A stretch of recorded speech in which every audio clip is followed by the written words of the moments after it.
Well, good morning, everyone. In just a few weeks' time, we'll gather here in Washington for NATO's 75th summit, celebrating 75 years of strength, of unity, of growth, of innovation in our alliance, but also, critically, looking forward to make sure that NATO is fit for purpose for the challenges of today and the challenges tomorrow. Making sure that this alliance continues to do what it's done so effectively for the last 75 years, and that's protect our people. And I think it's an opportunity as well to remind all of our citizens about the power of collective defense. The power of collective defense as the best way to prevent conflict, to deter aggression, to avoid war. Because at the heart of NATO is a commitment from each ally to come to the defense of any other ally that may be the victim of aggression. And that means that a would-be aggressor, considering taking action, knows that if they pick a fight with one, they pick a fight with all. And that is the most effective, powerful way to do what we all want to do, which is to prevent war from occurring in the first place. So these investments that we're making in our defensive alliance are the best possible investments we can make in preventing conflict, avoiding conflict, deterring aggression. The Secretary-General and I were together in Prague with all of our allies just a couple of weeks ago, working through the key decisions ahead of the July summit. And of course, critically, the Secretary-General was here with President Biden yesterday, working to help finalize these details, and very important ones. We continue that conversation today. We have very ambitious commitments that we're making as an alliance going forward. We're demonstrating our enduring support for Ukraine and providing a strong bridge to Ukraine's membership in the alliance. We're establishing a NATO command in Wiesbaden, coordinating training, security assistance, equipment, its transfer, its repair, its maintenance. We're strengthening our collective deterrence and defense. We're implementing the robust plans that allies agreed to, the most robust plans for defense and deterrence since the end of the Cold War, meeting the long-term challenge that Russia poses to the transatlantic alliance and to security. We're growing our defense industrial bases to make sure that all of our countries can effectively produce what's needed for our defense. And critically, and you heard President Biden and the Secretary-General address this yesterday, we are boosting our burden sharing, making sure that every ally is standing up and carrying the weight of our collective defense. As the Secretary-General announced yesterday, 23 allies out of the 32 now meet the 2% target, the target of spending 2% of GDP on defense, a target established in 2014 at the Wales Summit when President Biden took office in 2021. 9 allies were meeting that mark. Now it is 23. And we've also seen, as the Secretary-General said yesterday, an 18% increase in defense spending across the alliance. That's the largest in a decade. And it is necessary to meet the challenges of this time. We're also making sure that our alliance is strengthening partnerships with other countries, including countries out of the transatlantic area, particularly deepening coordination, deepening cooperation with partners in the Indo-Pacific who will be present at the summit, as well as within the transatlantic community with the European Union, a critical partner for all of us.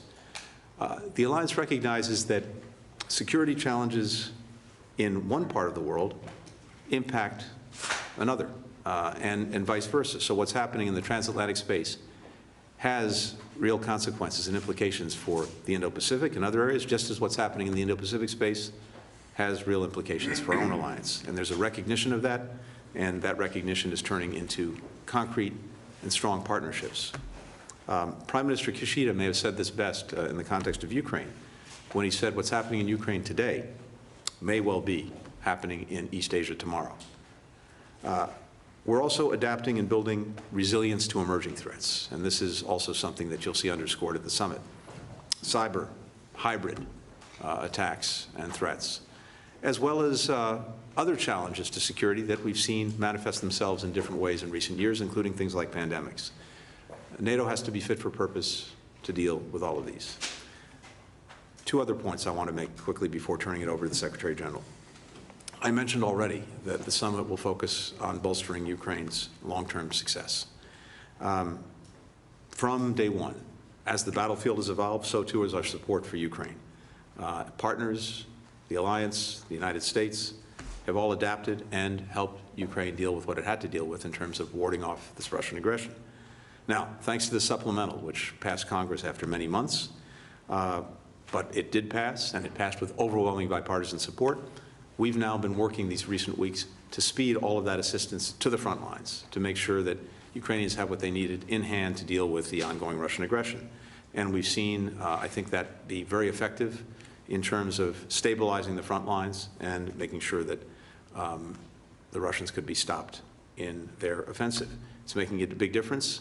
Of course, as we've said all along, what makes the biggest difference is the extraordinary courage and resilience of Ukrainians themselves, both in dealing with the challenges in Kharkiv and in the east, but also taking the fight as necessary to Russia in Crimea, as well as in the Black Sea. The bilateral assistance agreement that the United States signed just a few days ago, President Biden and President Zelensky, that marks now the, I think, 17th bilateral security agreement that's been signed since President Biden announced this initiative on the margins of the G7 a year ago. And by the time of the summit, we expect that the NATO summit, we expect that some 20 countries, and maybe more, will have concluded their bilateral security agreements with Ukraine. This is proof, clear proof, that all of our countries are with Ukraine for the long haul. And that if Mr. Putin is counting on outlasting Ukraine or outlasting any of us, he is misguided. He's wrong. And again, I think you'll see at the summit further emphasis on that. We're also, as necessary, imposing new sanctions on Russia to keep the pressure on so that the aggression ultimately ends. And among other things, we're looking at countries that are supporting Russia's defense industrial base, which is allowing Russia to continue the war, including China. As President Biden's made clear, we have a real concern not with weapons being supplied by China to Russia. That's not what they're doing. What they are doing, as you've heard me discuss many times, is providing critical support to Russia's defense industrial base. Some 70% of the machine tools that Russia's importing are coming from China. 90% of the microelectronics coming from China, and that has enabled Russia to keep that defense industrial base going, to keep the war machine going, to keep the war going. So that has to stop. We, as well, are doing everything we can to provide the necessary support to Ukraine beyond the supplemental.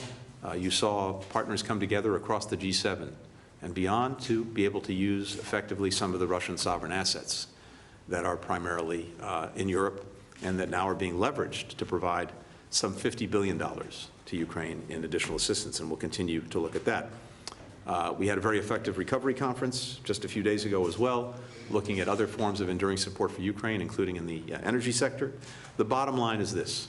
The Ukraine strategy that we've had and that we've been acting on individually and collectively now for nearly 2.5 years is showing effective results in making sure that Ukraine can ward off Russian aggression, and it's done that remarkably. Keep in mind, Putin's objective from day one was to erase Ukraine from the map, to end its existence as an independent country, to subsume it into Russia. That has failed. But going forward, we want to make sure that Ukraine is a success, that it stands strongly on its own feet, militarily, economically, democratically. And that's exactly what we're enabling Ukraine to do. And that is the mark of success going forward. Again, decisions that will be made at the summit will further that effort, and more to be said in a few weeks' time. Finally, heading into the 75th summit, we have an alliance that is stronger, that is bigger, that is more fit for purpose than at any time in recent years. That's thanks to the effort that every ally has made, the commitments that every ally has made, but it's also fundamentally thanks to the leadership of one individual, and that is the person standing beside me, the Secretary-General of NATO for this past decade, Jens Stoltenberg. Jens, you have led the alliance at a time of historic change, historic challenge, and the results are there for everyone to see. This would not have happened without your leadership, and it's truly been extraordinary. Now, some of you know that The Secretary General is particularly fond of numbers, likes to recite them. I understand that you even told one interviewer that if you could bring just one book to a desert island, it would be a book on statistics. I have things I could say about that I won't, but let's just remind a few numbers, a few statistics, because they do show what's happened over this remarkable decade of the Secretary General's leadership. 4 new allies in our alliance: North Macedonia, Montenegro, Finland, Sweden. Multinational battle groups in 8 countries, enhancing NATO's forward defense posture. 75% of the citizens in allied nations say that NATO is important to their security. These numbers speak powerfully for themselves. At every step, the Secretary General has set the tone. He's built consensus among the 32 countries. His vision, his achievements will pay dividends for this alliance far into the future. So, Jens's contributions ultimately can't be fully quantified, but neither can the gratitude of the United States and all of our allies. To you, Mr. Secretary General. Thank you. Secretary Blinken, dear Tony, thank you for your kind words, and thank you for your support throughout these years in different ways. Thank you also for your very strong commitment to NATO, to our transatlantic alliance. And let me also thank you for your tireless efforts to end the suffering in the Middle East. NATO was founded in Washington 75 years ago. Since then, the alliance has been the ultimate security guarantee for all our members. Standing together, we prevent war and preserve peace. In NATO, the US has 31 friends and allies. Together, allies represent half of the world's economic and half of the world's military might, advancing US interests and multiplying America's power. NATO makes America stronger. Yesterday, as you mentioned, Secretary Blinken, with President Biden, I announced that NATO allies are making major increases in defense spending. This year, defense spending across Europe and Canada is up 18%, the biggest increase in decades. 23 allies will meet the target of spending at least 2% of GDP on defense. This is more than twice as many as just 4 years ago. Since 2014, Europe and Canada have added over 640 billion extra in defense spending. This demonstrates a historic improvement in burden sharing within NATO. It shows that the United States does not need to shoulder the burden alone, and that the US has a strong alliance in which allies are stepping up year after year. And much of this increased defense spending is spent right here in the United States. Over the past 2 years, European allies have signed contracts with American companies worth 140 billion US dollars.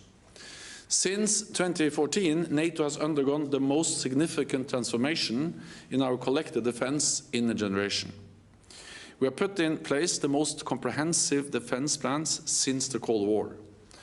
We have 500,000 troops at high readiness, and we have doubled the number of battle groups in the eastern part of the alliance.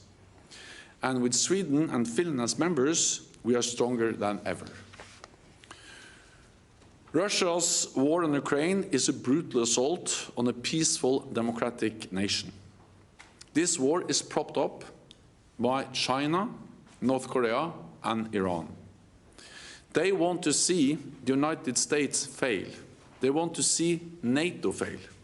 If they succeed in Ukraine, it will make us more vulnerable and the world more dangerous. So our support to Ukraine is not charity, it is in our own security interest. We all want this war to end, but the Russian occupation of Ukraine offers no peace, and capitulation to Putin offers no security. The stronger our support, the sooner the war will end. Which is why I welcome the 10-year bilateral security agreement between the United States and Ukraine. Europe is also doing its part, matching US efforts in Ukraine. And at the NATO summit this July, here in Washington, I expect European allies and Canada to come forward with more financial and military support, and that leaders will agree that NATO takes the lead in coordinating the security assistance and training for Ukraine. All of this will reduce the burden on the United States. Secretary Blinken, I thank you and the US for hosting the summit, which we all are looking forward to attend. At the summit, we will celebrate the 75th anniversary of the most successful alliance in history, but also make important decisions for the future. Thank you. The first question goes to Humaira Pamuk with Reuters. Thank you, Matt. Mr. Secretary, Mr. Secretary-General, I'm very glad you like numbers. I have a number of questions in true Washington fashion, multi-part questions that Secretary Blinken is particularly fond of. Number 1 is a very good number. Let me start with Gaza, and I'll turn to NATO. Mr. Secretary, Israeli Prime Minister Benjamin Netanyahu posted about an hour ago, conveniently timed for this press conference, a video talking about US pause on some weapons to Israel, and said you assured him last week that US is working to remove those bottlenecks. Is this an accurate characterization of what you told him? If not, what did you tell him? Will the US remove its holds on these bombs? And finally, have the ceasefire negotiators made any progress since last week? Are you more or less optimistic today about the prospects of a deal? Let me turn to both of you. Russian President Vladimir Putin is going to North Korea, a first in 24 years. And the partnership of Russia, China, and North Korea seems to be solidifying and emerging as a front against West's rules-based order. How concerned are you about this partnership? Mr. Secretary-General, particularly for you, do you see a collective NATO role to contain this emerging front? And back to both of you again, what specifics do you have on how much North Korea is contributing to Russia's war machine? And what is your understanding that what Moscow is giving Pyongyang in return? Thank you. Thanks, Mara. So on the questions regarding Israel and Gaza, first, it's very important to remember that our security relationship with Israel goes well beyond Gaza. Israel is facing a multiplicity of threats and challenges, including in the north from Hezbollah, from Iran, from the Houthis in the Red Sea, from various groups that are aligned against Israel and, in many cases, beholden to Iran. So the President's been very clear from day one that he will do everything he can to make sure that Israel has what it needs to effectively defend itself against these threats.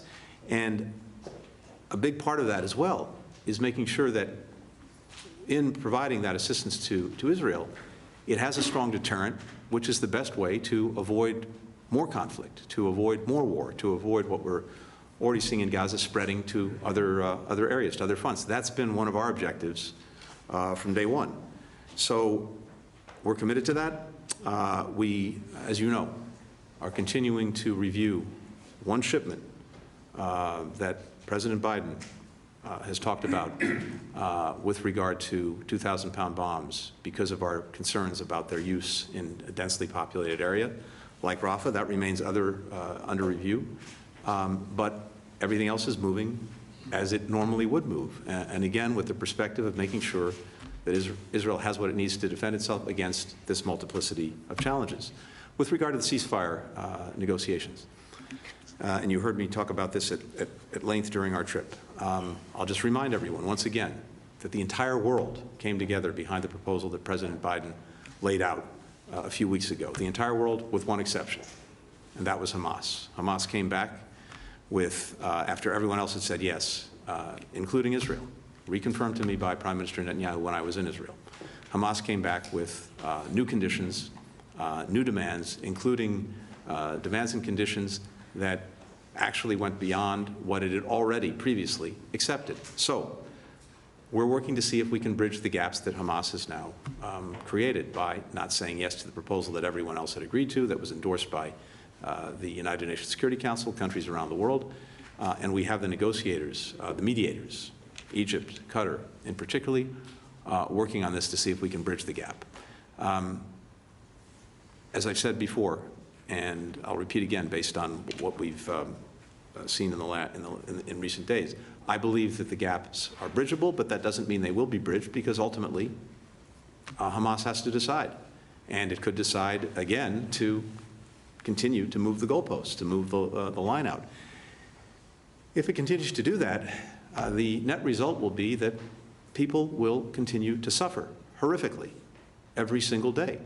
And you have to question whether one individual living, we believe, hundreds of feet underground, relatively safe, is putting his own interests and his own views ahead of the interests, the needs of the people that he purports to represent. There could be a ceasefire right now if they had said yes a week ago. So we'll continue to work this with urgency, with determination, to see if we can bridge the gap. But I can't tell you with conviction that we will, because, again, you have Hamas that continues to move the line.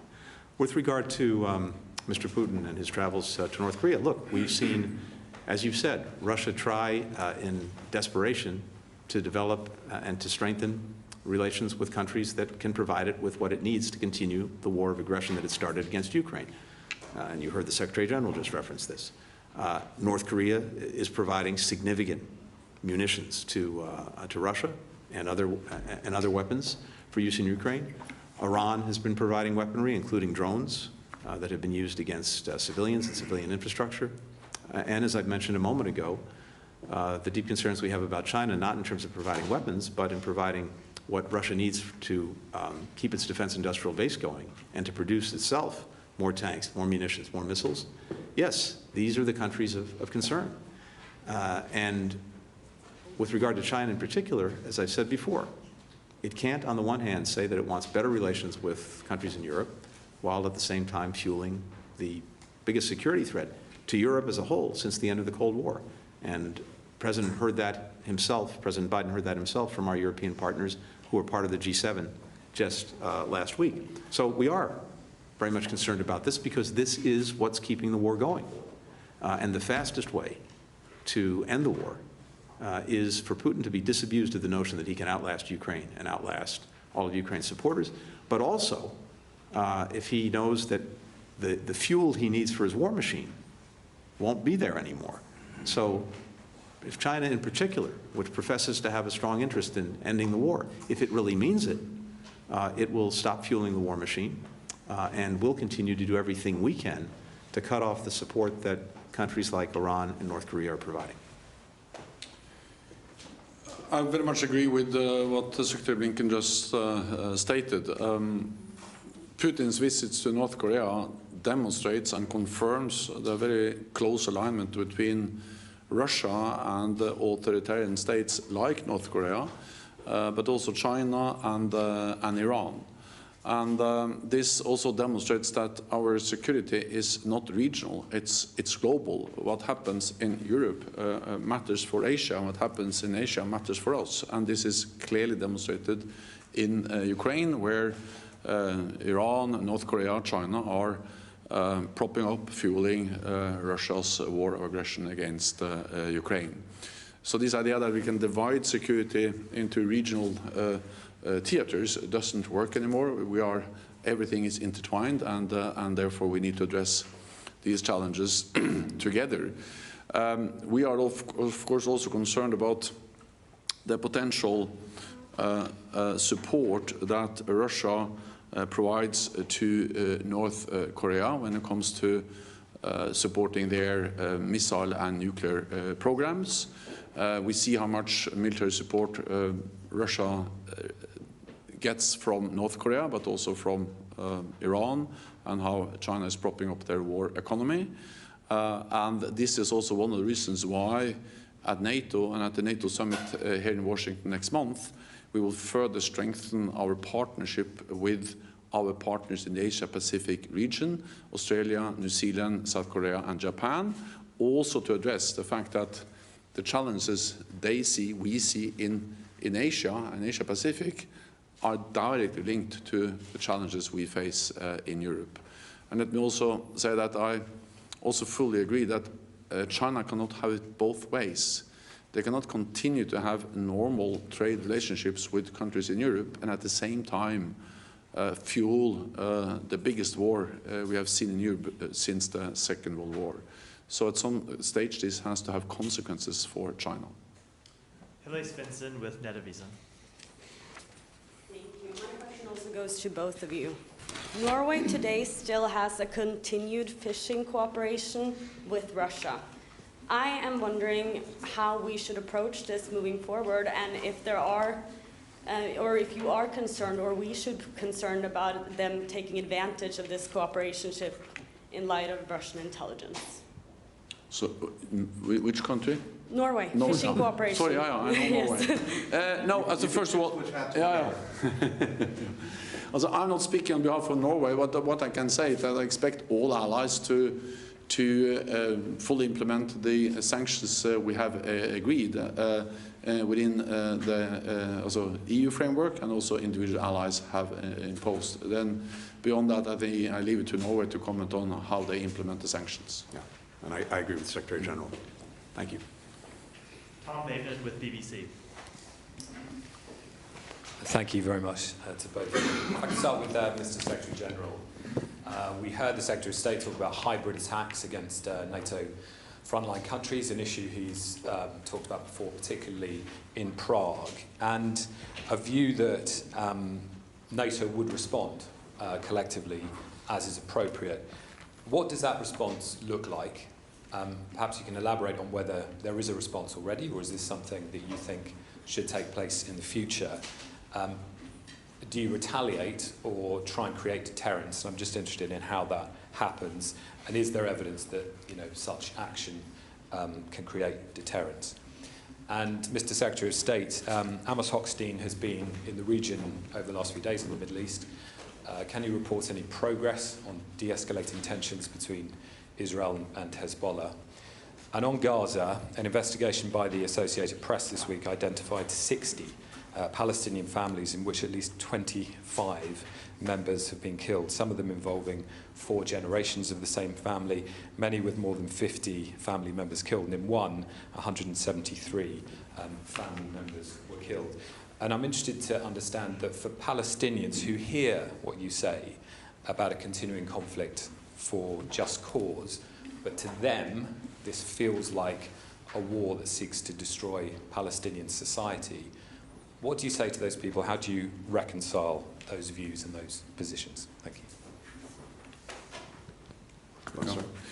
On the Russian hybrid actions against NATO allies in Europe, let me say that what we have seen over the last weeks and months is a surge in hostile actions by Russia against NATO allies, and that includes sabotage, arson attempts, cyber attacks, and also trying to use migration as a tool to coerce NATO allies.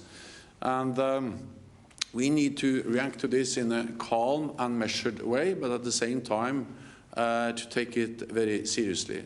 And that's also why NATO allies have agreed response options that allies can take both individually and collectively. On the NATO level, this is about increasing awareness, sharing intelligence, making allies aware of that this is not individual, not linked incidents, but it's actually a pattern of Russian behavior over some time. And I welcome also the US sharing a lot of intelligence on these actions with other NATO allies. Then it is about protecting our critical infrastructure, including undersea and cyber infrastructure, and we're taking several steps to increase the protection of critical infrastructure. And then, of course, many of these actions are met by individual actions in the individual member states. So there have been several arrests across the alliance in the United Kingdom, in Poland, in Germany, in the Baltic countries. We have seen those behind this sabotage actions being arrested, and there are legal processes going on. So there is a mix of collective action by NATO and individual allies taking the necessary legal steps to protect us against this Russian behavior. On Lebanon, so as I mentioned earlier, one of our objectives from day one, since October 7th, has been to prevent this conflict from spreading, including in the north. And as you mentioned, Ms. Hochstein is in Lebanon, in the region, working on this. We've all collectively been working on this for many months and intensely, again, in recent weeks. No one wants escalation. No one wants to see the conflict spread. And one of the paradoxes I think we have in this moment is I don't think any of the potential belligerents actually want to see a war or conflict spread. I don't believe Israel does. I don't believe Hezbollah does. Lebanon certainly doesn't, because it would suffer the most. I don't believe that Iran does. And yet, you have momentum potentially in that direction, because with the back and forth that goes on every day, there is always the possibility of miscalculation, of one side not fully seeing what the other is doing. And it's very important to do everything we can to arrest that and to find a diplomatic resolution to the challenge that exists for Israel, as well as for Lebanon. In Israel, there are something like 60 or 70,000 Israelis who've been forced from their homes.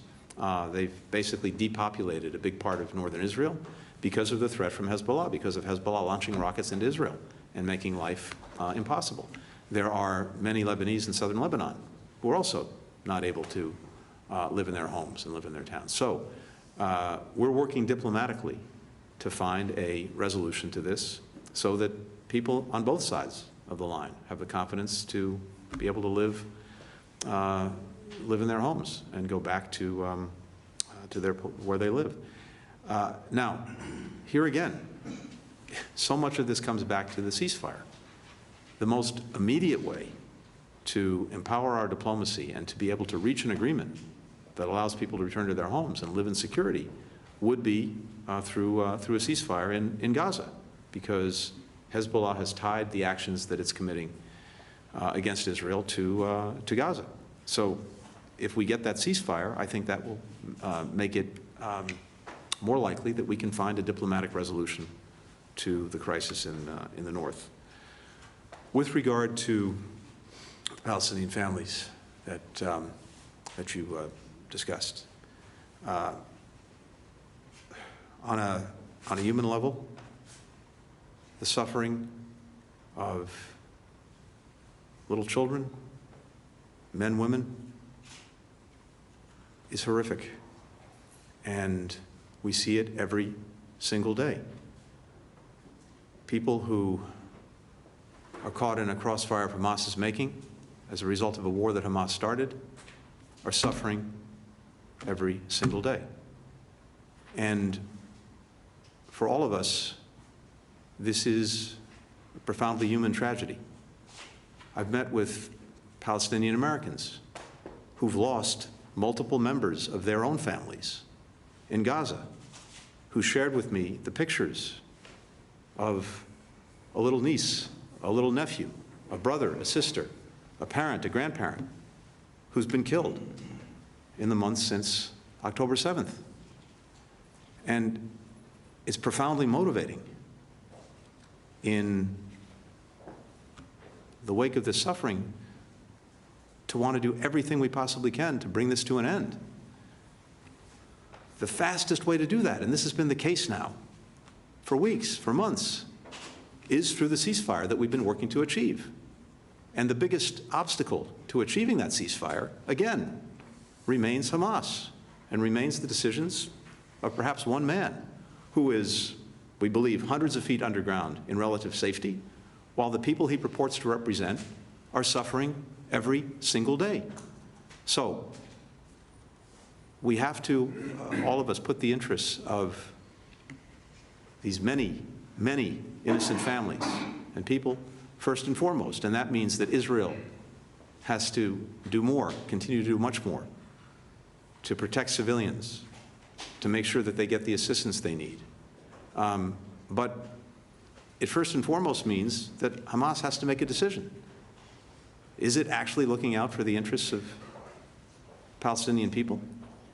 Is it looking out for its own interests at the expense of the interests of Palestinians who are suffering every single minute in Gaza? Fastest way to bring this to a conclusion tomorrow is through this ceasefire. That's what we're looking to achieve. Can I just follow up just on the point about crossfire, because many of these deaths were in airstrikes, and by definition, there is no Palestinian air defense, so this is not crossfire. And yet I never used that description before, so I just wanted to clarify. Yeah, look, on that, again, we've been on this as well from day one in trying to press Israel to do everything it can to avoid civilian casualties, to put a greater premium on civilian protection. And yes, we see that we see this too. It's without justifying any particular airstrike, and certainly we've ourselves reported as a government, as the State Department, on numerous incidents where civilians have been killed or grievously injured, including through airstrikes. But as we've also said, this terrain is extraordinarily difficult, maybe uniquely difficult, because again, you have Hamas that not only is hiding deep underground in tunnels while the people it purports to represent are not, it's also hiding in apartment buildings, hospitals, schools, using those as places to plot, to plan, to protect itself. But that means also that it's endangering thousands, tens of thousands of children, women, and men. It launched this war on November 7th.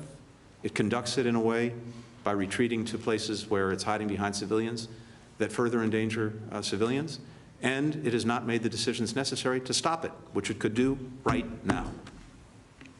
The final question goes to Anders Figard with NRT. Thank you, Mr. Secretary, how do you do? How can Ukraine trust your words of support when the recent bilateral agreement can be cancelled with a 6 months notice? And how confident are you that you will not need to ask Mr. Stoltenberg to extend his term as Secretary-General? And I didn't quite hear your answer to my colleague's question here on Israel. Is Netanyahu's, Prime Minister Netanyahu's characterization, is it true, what he said about that you, what you assured him last week? Mr. Secretary-General, China can't have it both ways. What kind of consequences should China, should be on China? And you want to secure the long-term help to Ukraine. You have been talking about a fund, if I understand it correctly. The alliance has been lukewarm to an aid fund. What's your next step there? And if you soon get to read some more statistical books, what can you say about your possible successor? Thank you. Thank you. With regard to the bilateral security agreements, first, it's important to note that the United States signed our agreement last week. President Biden and President Zelensky signed it together, but we are not alone.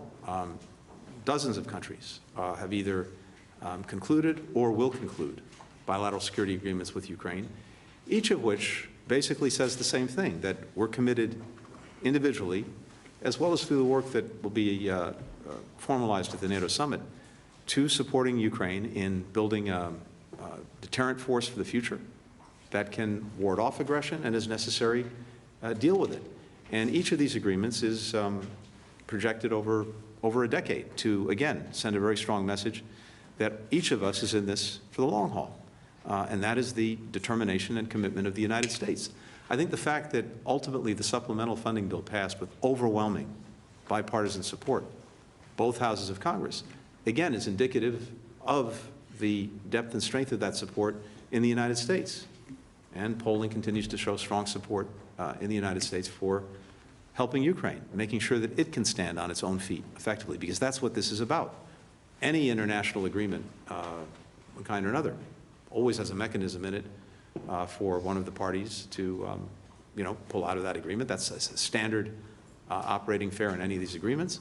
But I think everything that we've seen, not just from the United States, but from so many other countries, is an enduring commitment to Ukraine and making sure that it can stand strongly on its own feet. And I do not expect that to change.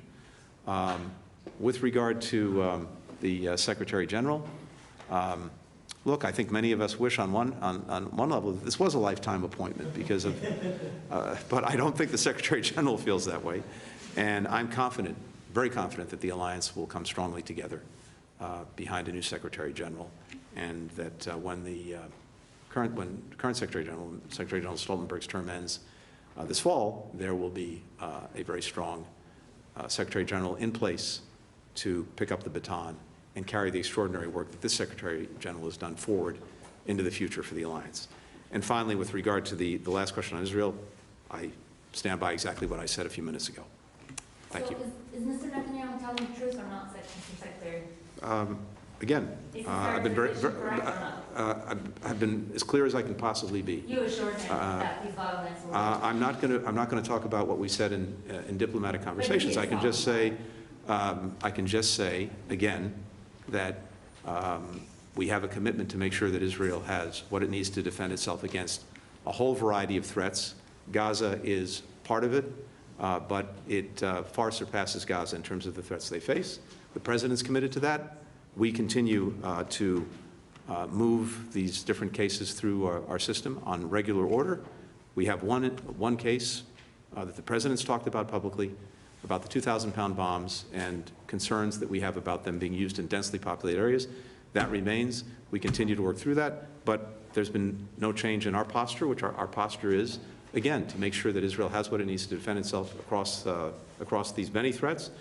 Many of the systems that are moving through our system are ones that have been on order for, in some cases, years. It takes a long time to move these things. And a number of the things that are going to Israel won't get there for years. That is the nature of the way this works. But it's regular order, with the exception of that one system that we've talked about many times in public. Thank you.